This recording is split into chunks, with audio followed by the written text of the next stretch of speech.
History remembers her as a specter, a madwoman whose grief became a grotesque pageant. But before the shadows claimed her, before the world branded her La Loca, Juana of Castile was a flame. Born in 1479 to the most powerful monarchs in Christendom, Ferdinand of Aragon and Isabella of Castile, she was a child of a newly forged Spain, a kingdom united by her parents' iron will and fervent faith. She was not destined for the primary throne. That burden fell to her elder brother, John, but she was a princess of immense value, a gilded pawn to be played on the grand chessboard of European diplomacy. From her earliest years, Juana was an anomaly in the austere Castilian court. She possessed her mother's fierce intelligence and her father's cunning, mastering Latin, theology, and music with an ease that impressed her tutors. But where her parents were pragmatic and controlled, Juana was a creature of profound passion.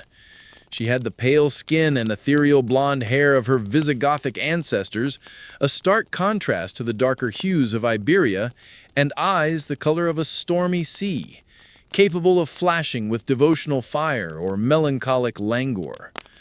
Beneath the rigid discipline of her royal upbringing, her soul churned with an intensity that the court, steeped in solemn duty, could neither understand nor contain. She loved too deeply, felt too keenly, and prayed with a fervor that bordered on self-abnegation. At 16, her purpose was revealed. To counter the growing power of France, her parents orchestrated a masterful double alliance with the Holy Roman Emperor. Juana was to be wed to his heir, Philip, Duke of Burgundy, known throughout the courts of Europe as the Handsome.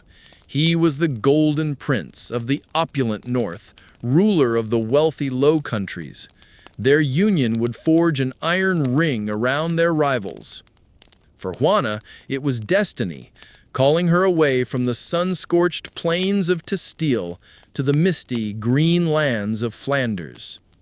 The departure was a wrenching affair. As she watched the shores of Spain recede, she was leaving behind the only world she had ever known, for a husband she had never met, and a courts whose customs were entirely alien. The fleet that carried her north was battered by storms, a dark omen many would later recall. But when Juana finally arrived in Flanders and laid eyes on Philip for the first time, any fear or doubt was incinerated in a blast of pure, unadulterated passion. He was everything the stories promised.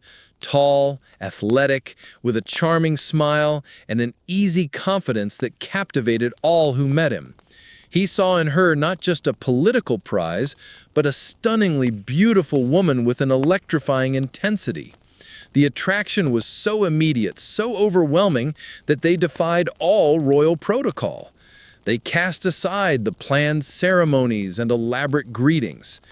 That very night, Juana and Philip demanded that a priest be found at once.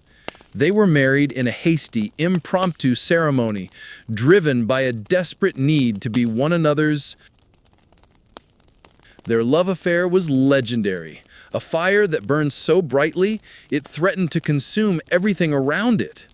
Juana, whose deep-seated passions had been suppressed for so long, unleashed them all upon her husband. She adored him with a possessive, all-encompassing love that was both her greatest joy and the seed of her undoing. For Philip, while genuinely fond of his wife, was not a man built for such singular devotion. He was a creature of pleasure and flirtation, accustomed to the more libertine ways of the Burgundian court. He cherished her, but he could not be contained by her. The first years of their marriage were a whirlwind of passion and procreation, producing their children, Eleanor and the future Emperor Charles. But cracks soon appeared in their idyllic facade. Whispers of Philip's infidelities reached Juana's ears, and each rumor was a dagger to her heart. Her love, so absolute, could not comprehend such betrayal. It curdled into a corrosive jealousy. She began to watch him, to question him, to erupt in fits of rage that shocked the courtiers. These were not the calculated political maneuvers of a queen. They were the raw, desperate cries of a woman terrified of losing the center of her universe. The court saw a princess becoming unhinged. They did not see a heartbreaking. They saw the first flickers of madness, unaware that the true storm was yet to gather, waiting for a crown to fall in Spain and a throne to become vacant. The rose of Castile had been transplanted to foreign soil, and its thorns were beginning to show. The news arrived on a bleak autumn day in Brussels, a dispatch from Spain carrying the cold finality of death. Queen Isabella, the Lioness of Castile, the formidable mother Juana both loved and feared, was gone. With that single death, Juana's life was irrevocably fractured. The weight of a destiny she had never been prepared for descended upon her. By her mother's will, she was now Juana I, Queen of Castile and Leon, the anointed ruler of one of the world's most powerful realms. The crown was not bestowed as an honor, it was laid upon her head like a circlet of thorns. Immediately, her life became a battlefield. Her husband, Philip, made no secret of his ambition, viewing Castile as his rightful prize. Her father, Ferdinand, moved swiftly in Spain, arguing that his daughter's fragile temperament made her unfit to rule, and that he must serve as regent. Juana was trapped between them, a queen without a kingdom, a prize to be fought over by the two men who should have been her protectors. The journey back to Spain to claim her inheritance was a masterclass in tension. Aboard the ship crossing the Bay of Biscay, the air was thick with conspiracy. Philip and his Flemish courtiers worked to isolate Juana from the loyal Castilian nobles, while Juana, in her fleeting moments of clarity, fought to assert her authority, only to retreat into despair at her husband's dismissiveness. It was during this period that the physical transformation afflicting her became undeniable and alarming. The strain of constant pregnancies, of relentless psychological torment, and the insidious advance of an unknown endocrine disease were ravaging her from within. She gained weight rapidly. Her once delicate face grew puffy and unnaturally round, its fine contours lost in a swollen mask. A pallor settled over her skin, and the shadows under her eyes spoke of sleepless nights and profound sorrow. When their ship finally docked in Spain, the Castilian court was aghast. They had come to welcome the beautiful Rose they remembered, but were met instead by a strange, altered woman with wild, grief-stricken eyes.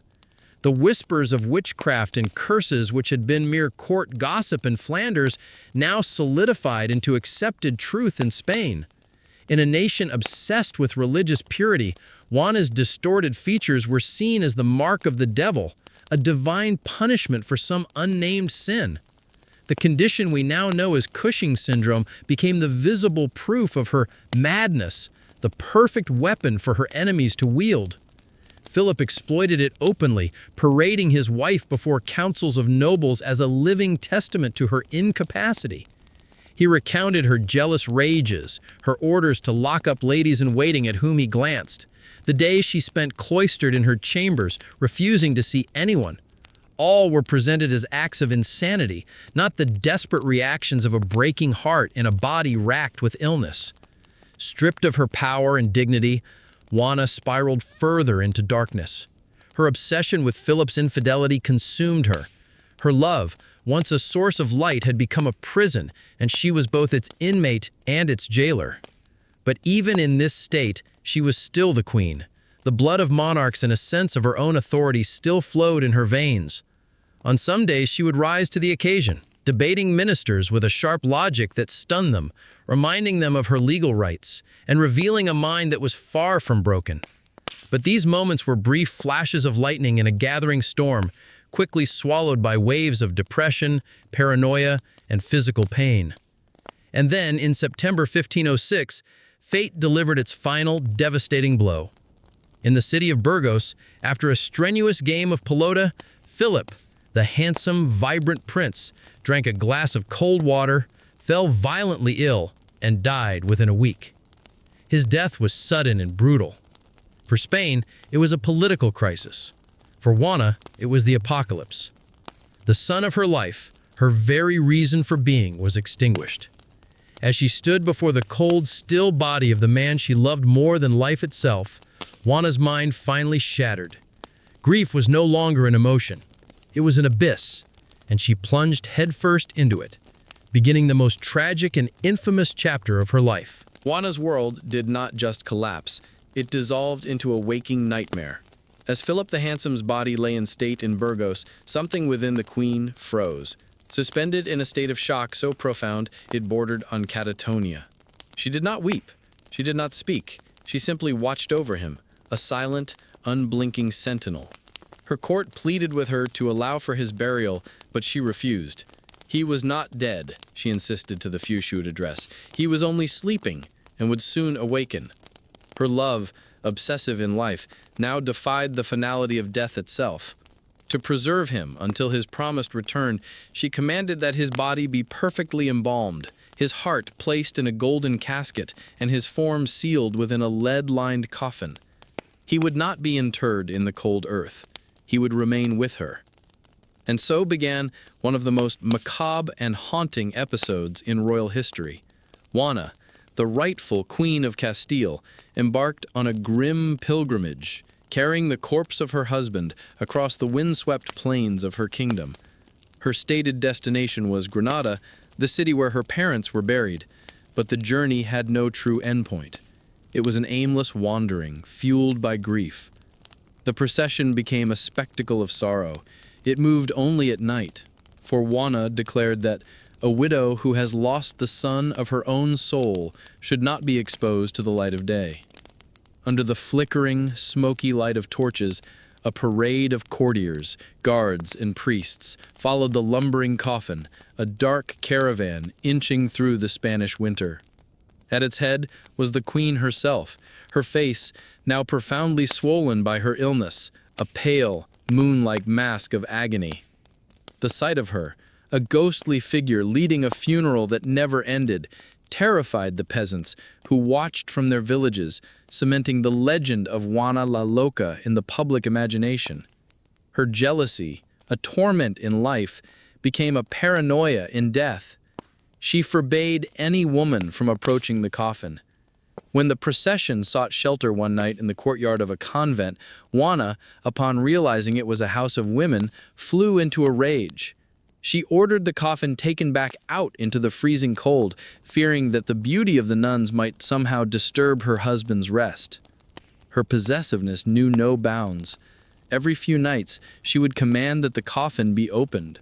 As terrified courtiers looked on, she would gaze upon Philip's decaying face, caress his cold cheek, and whisper words of love and longing, her sanity fraying with each passing mile. To the world, this was undeniable madness. To Juana, it was a desperate, all-consuming vigil. It was the only way she knew how to love him. From afar, her father, Ferdinand, watched this public descent with cold, political calculation. He did not see a daughter in need of solace or medical care. He saw an opportunity. Juana's ghastly procession was the ultimate justification for his ambitions. It was irrefutable, public proof of her incapacity to rule. Every mile she traveled with the coffin was another step toward her own imprisonment and his consolidation of power. After 8 long months of this spectral journey, Ferdinand finally intervened. He did not come with comfort, but with authority. He met the procession and firmly, finally, put a stop to it. The journey was over. He decreed that Philip's body would be laid to rest, for now, at the nearby convent of Santa Clara in Tordesillas. And Juana, he commanded, would stay there as well to watch over him. The gates of the royal convent palace of Tordesillas closed behind her, not as a temporary sanctuary, but as the first walls of a prison that would hold her for the rest of her life. The mad procession had ended, but her long, dark night of confinement had just begun. The castle at Tordesillas was not a palace. It was a stone tomb for the living. Overlooking the placid Duero River, its walls were meant to be Juana's final sanctuary, a place to mourn in peace beside her husband's crypt. It soon became clear, however, that they were the walls of a prison. The initial pretense of a queen in grieving seclusion slowly withered away, revealing the cold reality of a life in captivity. Her father, King Ferdinand, had her placed under the care of the Marquis de Denia, a man whose loyalty was to the crown's power, not to the queen's well-being. He was not her chamberlain. He was her jailer. Her world shrank to a few dark, sparsely furnished rooms. The vibrant tapestries and gilded furniture of her former life were replaced by cold stone, heavy shadows, and the suffocating silence of her isolation. Years bled into one another, each day a mirror of the last. The seasons changed on the river outside her window, but within her chambers, time stood still. Her captors treated her with a cruel neglect disguised as medical necessity. They allowed her to descend into squalor, often refusing her clean clothes or proper meals, citing her own unwillingness to cooperate. Every protest, every demand for her rights as queen, every scream of rage against the injustice of her confinement was meticulously recorded and reported to Ferdinand as further evidence of her insanity. Her mind, battered by grief, illness, and now profound isolation, oscillated between states. For long stretches, she would sink into a vacant, listless depression, refusing to speak or move. Then, a sudden, fiery lucidity would seize her. She would declare herself queen, issue commands, and rail against her captors with the sharp intellect that had never truly abandoned her. But her words echoed off the stone walls, unheard and unheeded by the outside world. In 1516, King Ferdinand died. For a fleeting moment, a sliver of hope may have pierced the gloom of Tordesillas. Her son, Charles, now a handsome young man of 16, was coming from Flanders to claim his inheritance as King of Castile and Aragon. He was her flesh and blood, the boy she had been forced to leave behind. Perhaps he would be her rescuer. Their reunion, when it finally happened, was a devastating disappointment. Charles, raised in the pragmatic and ambitious Habsburg court, looked at his mother not with filial love, but with the cold, appraising eye of a politician. He saw a disheveled, emotionally volatile woman whose existence was both a legal necessity and a political threat. To rule Castile legitimately, he needed her alive. His claim was through her. But to rule it without challenge, he needed her silenced and invisible. The betrayal of her son was the cruelest cut of all. It was more painful than her husband's infidelities, more crushing than her father's machinations. Charles, now King Charles I of Spain, made no move to free her. Instead, he confirmed the authority of the Marquis de Denia and ordered that his mother's confinement be made even more secure. He would visit her periodically, brief, formal encounters designed to placate any rumors and secure her signature on documents when necessary. But he offered no comfort, no compassion, no release. He was her king, her son, and her new jailer. The last flicker of hope was extinguished. Juana was now truly alone, a living ghost haunting the heart of a burgeoning global empire being built in her name. The shadow of Tordesillas was no longer a temporary state of mourning. It was her permanent reality, a darkness that would stretch on for decades, erasing her from the world she was born to rule. Time in Tordesillas was a stagnant river. Outside its walls, the world transformed. Her son, Charles, became Emperor Charles V, ruler of a global empire so vast it was said the sun never set upon it. Gold and silver from the New World flooded into Spain, funding immense armies and building a golden age. Yet the true queen of this glorious epoch lived in squalor and obscurity, a national secret hidden away behind stone walls. She was a ghost in her own empire, her name used only to legitimize her son's power, while her person was systematically erased. But history granted Juana one final, dramatic chance to step from the shadows. In 1520, the revolt of the Comuneros erupted across Castile, a massive uprising against the foreign-born King Charles and his Flemish advisors. The rebel leaders knew their key to victory was legitimacy. They marched on Tordesillas, captured the castle, and freed the queen from her captors. They knelt before Juana, pleading with her to support their cause, to sign documents declaring them the legal government and denouncing the son who had treated her so cruelly. It was her golden opportunity for revenge, a chance to reclaim everything that had been stolen from her. All of Spain held its breath, and in that pivotal moment, Juana revealed the staggering complexity of her character. She was not the raving lunatic of legend. She listened to the comuneros with deep sympathy, acknowledging the justice of their grievances. She was lucid, intelligent, and fully aware of the political situation. Yet, in the end, after weeks of deliberation, she refused.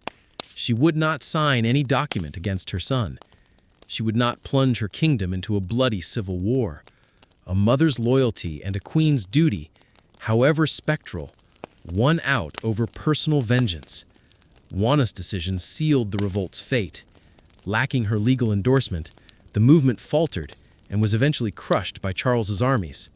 By refusing power, Juana had locked the door to her own prison forever. After the revolt was suppressed, her confinement became even more brutal. Charles, viewing her hesitation as a dangerous act of complicity, punished her by tightening her security and deepening her isolation. The final decades of her life were a long, slow descent into the infirmities of old age, her body failing, her mind a landscape of fragmented memories. Finally, on a cold April day in 1555, after nearly half a century of imprisonment, Juana of Castile died at the age of 75. Her death was a quiet, lonely release. History, written by the men who imprisoned her, branded her Juana the Mad. But her true legacy is far more complex. She was not simply insane. She was a woman who loved with a self-destructive intensity, a victim of the ruthless political ambitions of her father, her husband, and her son. She was a patient suffering from physical and mental illnesses that her era could not comprehend, where a hormonal disorder was seen as a demonic curse and profound grief as madness. She was a queen who, in her most critical moment, chose the stability of her kingdom over her own freedom. Juana's story is not the tragedy of a woman who lost her mind, but of a woman who had everything taken from her and yet was never entirely broken. Her legacy is a haunting reminder of the price of power and of how history can distort the truth, burying a complex and suffering soul under a single, cruel name.